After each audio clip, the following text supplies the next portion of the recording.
Muna. Kaya, thank you po, thank you po. Iyon, nag-thank you. Dapat po kami ang ma-thank you sa imo. Ayun. Dakula pong marayang samuyang pasasalamat sa pagpayag mo na igdi ang gibuong venue. Ito po ang salarin kayan ini. Siya po kaya nang nag-suggest. Dumana lang niya kay Daniel. Oh, kaya yaon po kita mo niyan digdi. Sa mga nagtarabang, sa gabos-gabos na po. Salamat na maray. At yan po, pagkatapos ng program, kung mapayag ulit si Daniel, yung susunod na reunion natin, kung mapayag siya, digdigiraray. Ayun po. Yes! Welcome po, welcome. Ayun! Maraming salamat.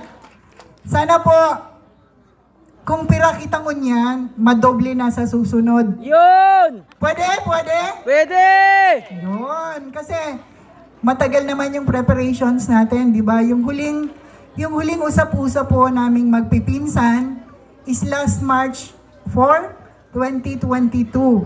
O mapapanood po natin, 2023, mapapanood po natin mamaya yung mga pinagagawa naming mga kalukian nung time na yun.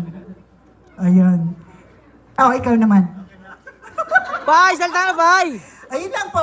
Walang hanggang pasasalamat po sa lahat ng tumulong, nakarating, nag-effort,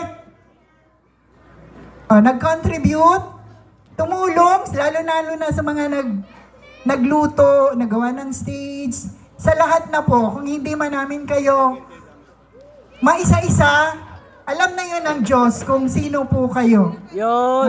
Maraming salamat po and mag-enjoy tayo ngayon.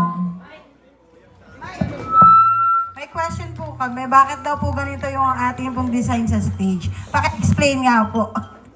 Anong klaseng design? Ayaw po, bakit po may bangka? Bakit po may kawayan? Bakit daw po may bangka? Bakit may kawayan? Ang nag-design po kay ni, si Tugang ko, si Ernie Boy, siya po ang mapaliwanag. Yun, Ernie Boy. Po, para mas maintindihan. Logo presentation.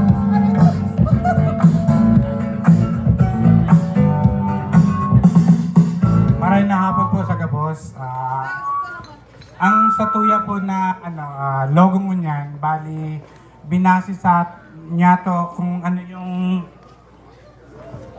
saan kita naghali, ano yung pinaghalian, nasaan kitang area, ano yung apud sa tuya. Okay. Inot po, kaya nag-come up kita digdi sa itong may bangka kasi since ang lugar po na pinaghalian Riverside, syempre ito ang number 1 na transportation natin.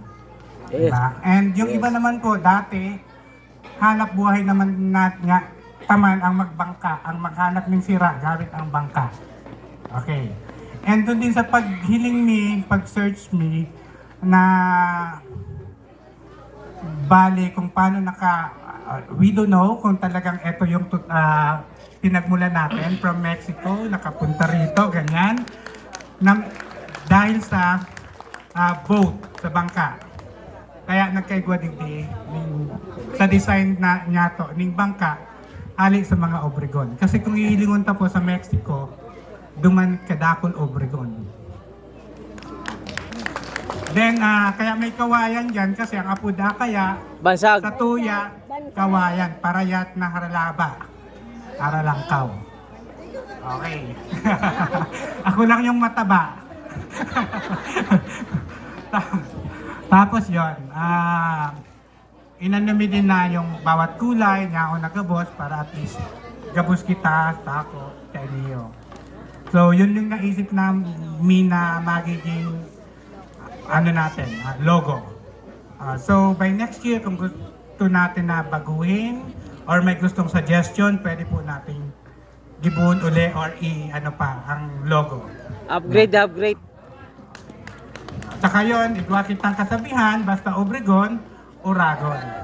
Okay, para at least naman. Actually, lang naman yan yung rhymings lang. Kaya, linaag siya dyan. Okay, sige. Thank you. Thank you po.